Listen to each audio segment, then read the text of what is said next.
Hello, आपण पुन्हा एकदा भेटतो आहोत नव्याने नवीन विषयासहित. आज आपण बघणार आहोत ऑटिझम, ADHD मूल, डिले डेव्हलपमेंटचं मूल असो, फ्रॅजाइल असो, डाऊन सिंड्रोम असो, कुठल्याही प्रकारातलं मूल असो, त्यांना सेन्सरी इंटिग्रेशन थेरपी ही आवश्यक असते. मग सेन्सरी इंटिग्रेशन कुठल्याही एका सेन्सवरती मुलाच्या काम करून चालत नाही, तर सगळे सेन्सेस आपण 5 सेन्सेस आपल्याला साधारणतः माहिती असतात, परंतु टोटल 8 सेन्सेस आहेत. ते कुठले 8 सेन्सेस आहेत त्याचा व्हिडिओसुद्धा आपण डिटेलमध्ये बनवलेला आहे. तर तो व्हिडिओ बघितला नसेल तर तो व्हिडिओ बघून घ्यावा.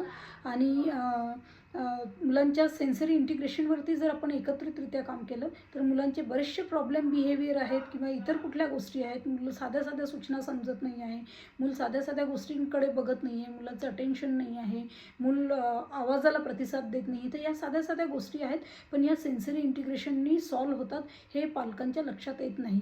त्यामुळे जिथे कुठे तुम्ही थेरपी घेत असाल तिथे नक्कीच लक्षात ठेवा की सेन्सरी इंटिग्रेशन थेरपीसुद्धा मुलांना घेणं गरजेचं आहे. इथे आपण थांबूया. धन्यवाद.